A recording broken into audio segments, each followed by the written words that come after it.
Hello friends, welcome to Indian investment academy. Good morning. आज की ताज़ा खबर में आपका स्वागत है। ग्लोबल न्यूज़, फिर कुछ इंडिया स्पेसिफिक, कुछ स्टॉक स्पेसिफिक न्यूज़ की बात करेंगे। शायद मेरा जो है ये 2025 का लास्ट वीडियो रहेगा, unless and until Mandar and the team says कि नहीं भाई, हम वापस बनाना है। तो इसीलिए आप सबको 2025 नए साल की शुभकामनाएं देना चाहता हूँ। आपका जो 2025 2026 है वो बहुत बहुत शुभ रहे, यही मेरी सबसे कामना है। और वीडियो स्टार्ट करते हैं। सबसे पहले ग्लोबल न्यूज़ के बारे में बात शुरू करेंगे। तो अगेन थोड़ा एक हॉलीडे सीजन चल रहा है, तो न्यूज़ टिकर जो है थोड़ा स्लो है। बहुत ज़्यादा न्यूज़ नहीं आ रही है कंपनी स्पेसिफिक या ओवरऑल। चीज़ें जो है वो थोड़ी स्लो है, और ये शायद इस हफ्ते भी थोड़ा स्लो रहेगा। बट मेजरली जिसने सुर्खियां बटोरी है लास्ट कुछ दिनों में वो है silver, right, and other metals as well. But silver जो है, मैं नंबर्स देख रहा हूँ तो लास्ट सैटरडे को 11% बढ़ा हुआ है, तो $79 पर आउंस से क्रॉस कर गया है।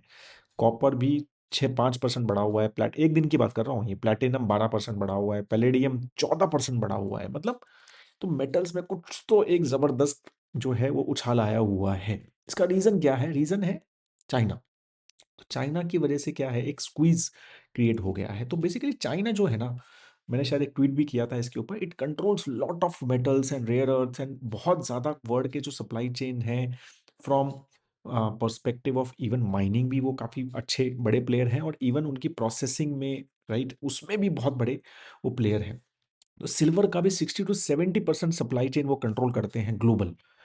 तो वो एक बहुत बड़ा रीज़न है। तो उन्होंने अभी कुछ एक पॉलिसी निकाली है कि भाई 1 जैन से हम है ना सिल्वर के एक्सपोर्ट को, फिजिकल सिल्वर के एक्सपोर्ट को कंट्रोल करेंगे, जैसे रेयर अर्थ में उन्होंने किया है। सिमिलरली अब वो इसमें भी करना चाहते हैं सिल्वर में, राइट। तो that's what they are saying कि अब हम ये करेंगे। तो वो जब से वो चीज़ हुई है तब से एकदम से ये मतलब मेटल्स के, सभी मेटल्स के प्राइसेस बहुत बढ़ गए हैं, राइट। तो अभी इन्वेंटरीज भी डाउन, और एकदम से लोगों को अब लग रहा है कि फिजिकल ही ले लो भाई, डिजिटल का पता नहीं, राइट। बिकॉज अब इस तरह का अगर स्क्वीज फिजिकल में बैठेगा तो वो सब कॉम्प्लिकेशंस हो गए हैं। मतलब ऐसा वेरियस जो नंबर्स आ रहे हैं मेरे पास, आई वाज इकोनॉमिक टाइम्स की एक रिपोर्ट पढ़ रहा था। तो कॉमेक्स जो सबसे वर्ल्ड का सबसे बड़ा मेटल ट्रेडिंग प्लेटफॉर्म है, जैसे यहाँ पर एमसीएक्स है, वो 70% उसकी इन्वेंट्री डाउन है सिल्वर की। लंदन में भी 40% डाउन है, राइट। तो इस तरह की चीज़ें यहाँ पर चल रही हैं। शंघाई में फिजिकल सिल्वर $80 से ऊपर चल रहा है। अगर 79 तो यहाँ पर भी पहुँच गया, बट यहाँ पर जब 75 था वहाँ 80 प्लस था, राइट। तो इस तरह से जो है यहाँ पर वो मिसमैच जो है ग्लोबल सप्लाई में चल रहा है। तो एक काफ़ी ज़बरदस्त स्क्वीज जो है इस मेटल में चल रहा है। अब यही है, अब इसमें काफ़ी सारे चीज़ें इसमें ऐड की जा सकती हैं। क्या ये मतलब क्या ये रिपीट होगी हिस्ट्री? क्योंकि सिल्वर पहले भी 2 बार ऐसे बहुत बार बढ़ चुका है और बहुत ज़्यादा गिर चुका है। तो that is very, very tough to say, right? देखो, डिमांड है। सिल्वर की एक इंडस्ट्रियल डिमांड है, सिल्वर की क्या कहते हैं, ज्वेलरी में डिमांड है, तो उसमें कोई डाउट नहीं है। बट वो कितनी डिमांड बढ़ रही है और उसके हिसाब से सप्लाई बढ़ रही है या नहीं बढ़ रही है। With these prices supply becomes, मतलब mining becomes more lucrative, right? वो प्रॉफिटेबल हो जाएगी। तो मोर एंड मोर माइनिंग जो होगी, बट वही है, वो जो गैप है, वो जब तक वो माइनिंग होगी, कैचअप होगा, 4-3-4 साल लग जाते हैं, तब तक how the basically this metal moves, so it is a typical commodity moves, right? Very, very tough to say कि ये क्या होगा। But definitely currently there are lot of geopolitics at play as well. It is not just मतलब commodity demand and supply pricing है, ये geopolitics भी इसमें आपको समझना है कि इन्वॉल्व है, राइट। ठीक है, ये तो ये चल रहा है। उसके बाद अब क्रूड ऑयल जो है वो और थोड़ा $1 नीचे गिरा मेजरली। अगेन सप्लाई बढ़ती हुई नजर आ रही है। यूक्रेन रशिया डील ऐसा लग रहा है कि क्लोजर क्लोजर क्लोजर, एक एक स्टेप अब ऐसे ऐसे क्लोज करके पीछे भी बहुत बार जा चुका है, बट अभी थोड़ा सा लग रहा है कि क्लोजर है चीज़ें। मतलब जो जो जिस तरह की न्यूज़ आ रही है, अगेन वो इस तरह का लग रहा है कि भाई चीज़ें एक कहीं पर भी जाते हुए लग रही है कि एक जाके शायद कुछ ना कुछ डील साइन हो जाएगी रशिया एंड यूक्रेन में, और वो वॉर जो है वो शायद खत्म हो सकता है। तो उसका भी एक रीज़न है कि अगर वो खत्म हो जाता है तो Russian oil will come in the market easily. वो वैसे भी आ रहा है लेकिन वो आराम से आएगा, ऑफिशियली आएगा। तो उसका जो है रीज़न है कि भाई उसकी चक्कर में प्राइजेस जो हैं वो थोड़े गिर रहे हैं कि भाई सप्लाई बहुत ज़्यादा आ जाएगी, तो सप्लाई ग्लट जो माना जा रहा है वो चीज़ वहाँ पर क्रिएट हो सकती है। ठीक है। बाकी चाइना से अगर हम देखें तो इंडस्ट्रियल प्रॉफिट जो है वो बहुत फटाफट गिर रहे हैं। वहाँ पे नवंबर में चाइना का एक नंबर आया है कि इंडस्ट्रियल प्रॉफिट 13% गिरे हैं, राइट? तो वहाँ पर जो डोमेस्टिक डिमांड तो डेफिनिटली एक मतलब कुछ ना कुछ इश्यूज चल रहे हैं वहाँ पे।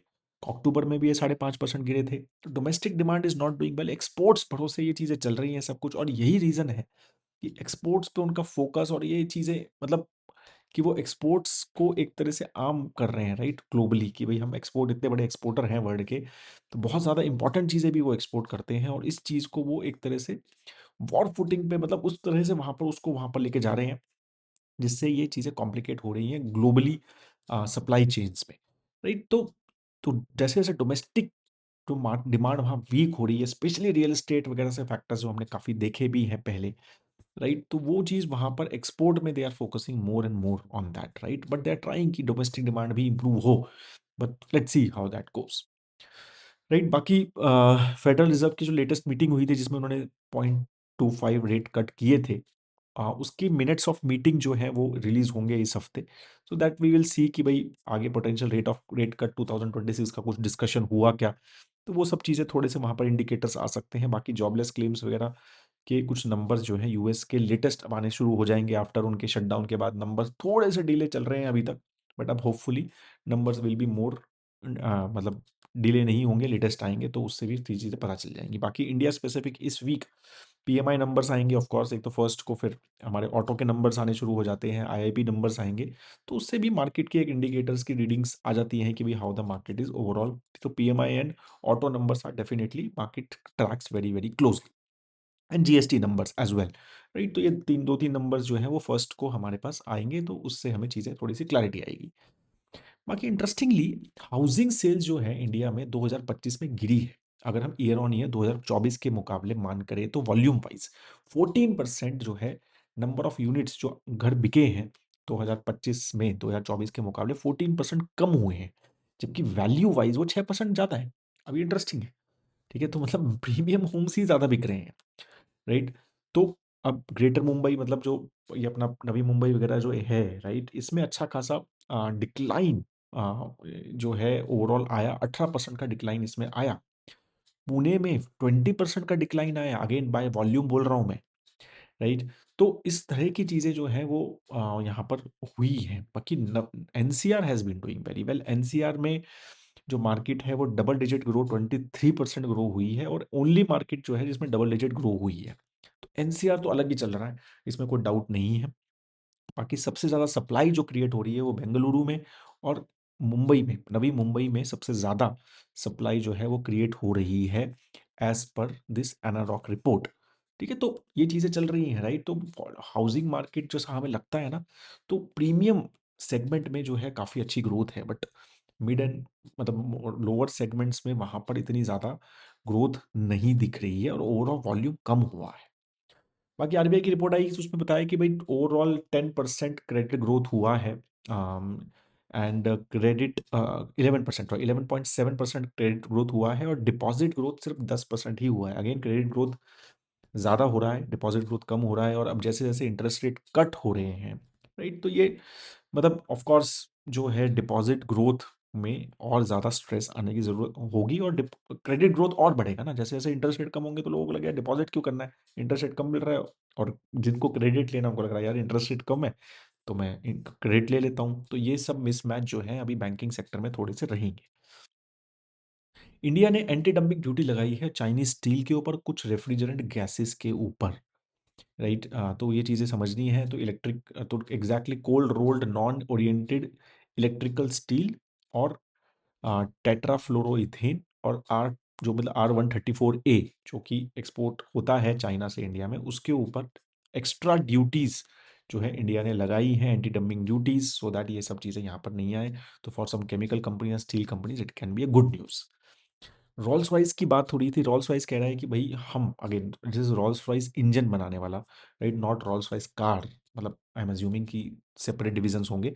तो फ्रॉम इंजन मेकर जो एरोप्लेन के इंजन्स बनाता है, they are saying they want to set up a shop in India, मतलब they want to set up a manufacturing base in India, they want to consider India as a home market. तो UK की company है ये, US and Germany already उनका एक home market मानते हैं वो, और थर्ड होम मार्केट वो इंडिया को सेटअप करना चाह रहे हैं। एंड दिस इज मेजरली उनका लग रहा है कि jet engine, naval propose propulsions, land systems और एडवांस्ड इंजीनियरिंग में उनको लगता है कि लॉट ऑफ अपॉर्चुनिटीज हैं जहां पर वो इंडिया में चीजें सेटअप कर सकते हैं। तो जेट इंजन एक काफ़ी बड़ी प्रॉब्लम रही है इंडिया के लिए। तेजस जेट काफ़ी ज़्यादा डिले हुए because we couldn't get from GE से हमें जेट्स नहीं मिले, मतलब इंजन्स नहीं मिले।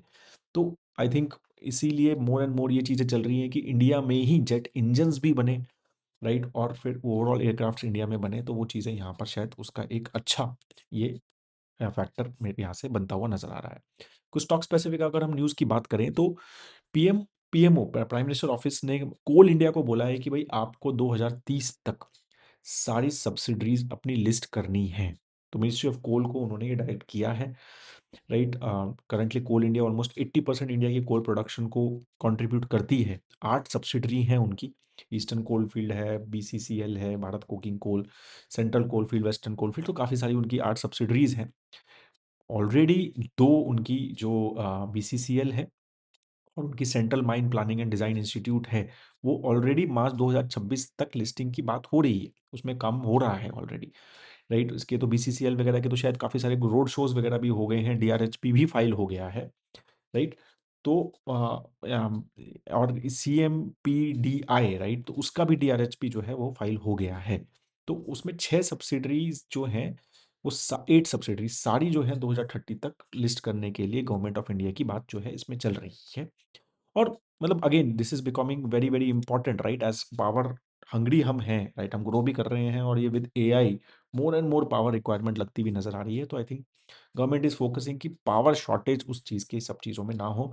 अगर हमें एआई में भी कुछ अच्छा करना है और ये सब सेटअप करना है तो पावर की इशू हमारे पास नहीं होनी चाहिए, रॉ मटेरियल की इशू नहीं होनी चाहिए। Reliance resumes Russian oil imports to feed Jamnagar refinery. Again Russian oil वापस इंडिया में फ्लो होना शुरू हो गया है। बीच में थोड़ा कम हो गया था, जीरो नहीं हुआ है, बट बीच में काफ़ी सारे सैंक्शंस जो स्पेशली यूएस एंड ईयू ने लगाए रॉसनेफ्ट एंड लुकोइल पे, जो कि मॉस्को की कंपनी है, राइट? फिर उसके बाद थोड़ा सा वो चीज़ें स्लो हो गई थी। नवंबर में आई थिंक इंडिया में रिफाइनिंग होना रशियन ऑयल की, पहले क्या होता था, इंडिया रशियन ऑयल इंडिया में आता था, रिफाइन होता था और फिर वो यूएस एंड यूरोप चला जाता था, राइट? बट फिर इसके ऊपर अभी इन्होंने कुछ एक्स्ट्रा सैंक्शंस लगाए कि नहीं नहीं हम उस वो वाला ऑयल नहीं लेंगे, इस तरह की चीज़ें। बट रिलायंस ने अभी फिर से शुरू कर दिया एंड दे आर सेइंग कि नहीं भाई, ये सब जो सैंक्शंस हैं हम मतलब सैंक्शन कंप्लायंट मैनर में ये सब हो रहा है। That's what they are trying to say. We will understand more and more as the data comes, right? तो कंसिस्टेंटली इंडिया जो है वो रशियन ऑयल पे एज सच लगा नहीं है कि स्पेशली डील जब हो रही थी बीच में, मिस्टर ट्रम्प के वो भी आए थे कि India is not buying any more Russian oil और reducing dependence on Russian oil. But latest जो जितना भी डेटा है उसमें कुछ ऐसा मेजर बड़ा डिप नहीं है कि इंडिया, हाँ मतलब कि भाई इंडिया ने वहां से कम किया हो। कोफोर्ज जो है इंडिया की आईटी कंपनी जो है, they have acquired a company called Encora for 2.35 billion dollar, right? तो काफी बड़ा एक डील है for that kind of a company जो कि एआई ऑफरिंग करती है। ये company US and Latin America में इनकी प्रेजेंस है ओवरऑल, राइट? 4 to 6 मंथ्स में ये डील क्लोज होने की बात चल रही है। एंकोरा शेयर होल्डर्स 20% स्टेक मिलेगा कंबाइंड कोफोर्ज एंटिटी में, राइट? तो शेयर स्वैप डील टाइप्स जो है ओवरऑल है। एंड मतलब कोफोर्ज भी ऑलमोस्ट 58% अपना revenue north and south America से मतलब उसको आता है, राइट? तो that's what their focus will be from this company as well, and it's a majorly AI driven company.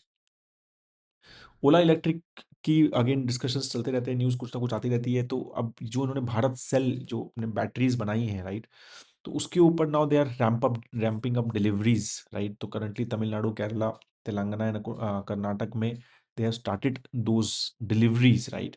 तो बैटरी जो है उनकी भारत सेल बैटरी पैक जो है वो काफ़ी मतलब उनका एक फैन फॉलोइंग से उन्होंने स्टार्ट किया है, जिसमें उन्होंने दे आर सेइंग कि भाई हम जो है फर्स्ट इलेक्ट्रिक व्हीकल मेकर हैं जो पूरा सेल एंड बैटरी पैक जो है मैन्युफैक्चर इन हाउस करते हैं। तो now they have started selling that battery pack separately as well, जो कि मतलब अगेन सोलर सेल्स के साथ जो ये बैटरी स्टोरेज के लिए सेल्स लगते हैं, मतलब जो बैटरी लगती है वो basically they are planning to make. Interesting space है, काफ़ी हाई ग्रोथ लगता है, but again implementation has been a challenge for Ola in the past as well. Let's see how things goes now. Titan enters lab grown diamond finally. तो पहले ये चल रहा था कि भाई शायद टाइटन एंटर नहीं करेगा लैब ग्रोन डायमंड में, because Trent had entered it, right? Trent ने लॉन्च किए थे लैब ग्रोन डायमंड्स। तो लेकिन अब जो है उन्होंने ट्रेंट ने लॉन्च किए थे पॉम ब्रांड से, POME, एग्जैक्ट मेरे को pronunciation I am not very good at it, right? But Titan now has entered as well, Beyon, BEYON, from house of Titan करके उन्होंने नया ब्रांड लॉन्च कर दिया है। Exclusive opening, I think separate showrooms रखेंगे, of course I don't think Tanishq के साथ कुछ भी उसको वो मिक्स करेंगे, I think they will completely separate वो चीज़ें रखेंगे। तो 29 दिसंबर लाइक टुडे जो है उनका फर्स्ट एक्सक्लूसिव शोरूम मुंबई में बियॉन का खुल जाएगा, and then they are targeting other stores in Mumbai and Delhi as well, right? So again lab grown diamonds is very big and fast, very fast growing market, right? Already जो है मतलब इसके prices काफ़ी कम है, ऑलमोस्ट 20-25% प्राइजेस हैं as compare to natural diamond, और differentiation is very limited, right? और बट एंट्री बैरियर्स भी बहुत कम है, ठीक है, इस सिस्टम में, and there are lot of players already, so it will be a very crowded market I think, as and as things grows. Tata Steel का आया था, टाटा स्टील सेट कि उनका डच आर्म को 1.4 बिलियन यूरोस का लॉ सूट पोल्यूशन क्लेम्स के ऊपर face करना पड़ रहा है, राइट? और again this has been I think trend in from Europe perspective, और ये चीज़ हम कंसिस्टेंटली देख रहे हैं कि बोला भी जाता है ना, यूएस इनोवेट्स,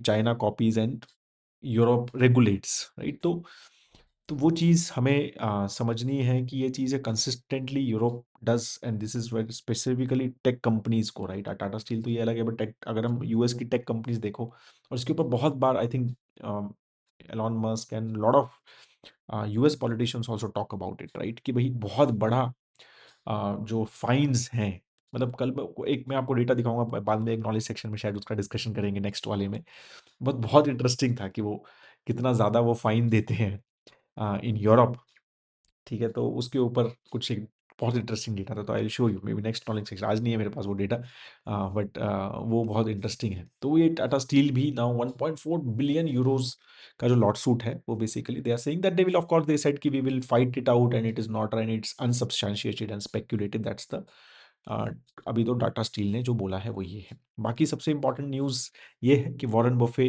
31 दिसंबर को he will retire formally, right? And so matlab, we know the kind of I think it is kind of end of an era, I think, for people who are in investment field. I think we all have learned so much from his books, from his letters, shareholding letters, and from his interviews. तो आई don't think, right, कि मतलब anyone, मतलब वो गुरु हैं for from investing world perspective, he is retiring on 31 December, तो I think it is definitely going to be, and we will try कि we will create, Parimal से I will request as well कि एक interesting कोई video इसके ऊपर we should plan as well, ठीक है? लास्ट नॉलेज सेक्शन की बात करते हैं, तो ये chart I just wanted to show, इसकी बात अगेन होती रहती है ना कि US markets are doing so well, right? And of course AI driven एक बहुत अच्छी रैली हुई है, आर्टिफिशियल इंटेलिजेंट टेक जो है हैज़ केप्ट, और in tech innovation has kept US मतलब way ahead of everyone else, right? तो वो हम देख रहे हैं, राइट? तो वो चीज़ यहाँ पर आपको दिखेगी, राइट? ये है क्रॉस बॉर्डर फंड फ्लोज 2010 से अभी तक। तो देखो पहले जो 2018-19 तक, मतलब US was, right, euro, US, अगर हम देखें, राइट, जापान देखें, तो वो काफ़ी एक सिमिलर लेवल पे था, मतलब कि भाई यूएस से जापान चला गया फंड्स, तो उनकी मार्केट में इन्वेस्ट हो गया, जापान से यहाँ आ गया, ठीक है? तो चाइना, यूरोप में चला गया, तो यूरोप से यूएस में आ गया, तो एक फंड फ्लोज जो थे वो काफ़ी अ, मतलब एक कंसिस्टेंट थे। But suddenly if you see, right, अब 2019-20 से specially how the tech companies came, and then फिर एक कोविड वेव उसके बाद जो है suddenly US tech became a very, और हमने देखे फिर $1 trillion company, so many $1 trillion companies, like in 5-6 years तो हुआ है सब। तो वो सब चीज़ें आपको यहाँ से दिखेंगी कि क्रॉस बॉर्डर फंड फ्लोज, तो मतलब सारा फंड फ्लो यूएस मार्केट्स में ही जा रहा है, राइट? तो मतलब आप समझो, यूरोप से पैसा, यूरोप वाले भी पैसा यूएस मार्केट में डाल रहे हैं, कनाडा वाले भी यूएस मार्केट में डाल रहे हैं, ऑस्ट्रेलिया वाले भी, और इंडिया वाले भी। तो इंडिया में तो रजिस्ट्रेशन करा हुआ है, नहीं तो बहुत ज़्यादा हो जाता। अब ये गिफ्ट सिटी से थोड़ा ओपन है, I am sure this will grow as well, right? But consistently, और हाँ, मैं भी जब फाइनेंशियल प्लान बनाता हूँ तो यही है भाई, यूएस मार्केट में तो सबको डालना ही है, But this is how US has garnered all the equity fund flows, right? Clot तो ये बोलते हैं ना, एफआईआईज का पैसा इंडिया में नहीं आ रहा है, एफआईआईज का पैसा तो सारा यूएस में ही जा रहा है। मतलब ये क्लियरली दिख रहा है यहाँ पे, and you can see this amazing growth right after दो। तो 5-6 साल से एफआईआईज का पैसा इंडिया क्या, मतलब मेरे को नहीं लग रहा है कि कहीं पर भी जा रहा है। थोड़ा बहुत किसी को कुछ मिल रहे हैं लास्ट के जो चूरे होते हैं राइट। तो it is going to US right. तो this is amazing chart which I saw, मतलब कि यार this is like $1200 billion, $1.2 trillion cross border in flows inflows in US जो है वो हुए हैं right. And this is like 2026 में राइट, 1.2 ट्रिलियन डॉलर्स जो है वहाँ आए हैं। सो यही है कि this is what it is, basically US is the main attraction of global funds currently. और ये कब तक रहेगा, जब तक ये AI and tech mania, mania बोलो इसको, बबल बोलो, या इसको एक्चुअल में मतलब इनोवेशन बोलो right, it is mix of everything I think. तो वो जब तक है, जब तक I think this will may continue, या दिस में जस्ट प्लेट्यू। एंड जब तक ये रहेगा, this money, global money, I think emerging markets में बहुत ज़्यादा मीनिंगफुली शायद वो आने में दिक्कत ही रहेगी। So that is how it will be right. And that's what we also domestic market पे ही हमें ज़्यादा फोकस करना पड़ेगा।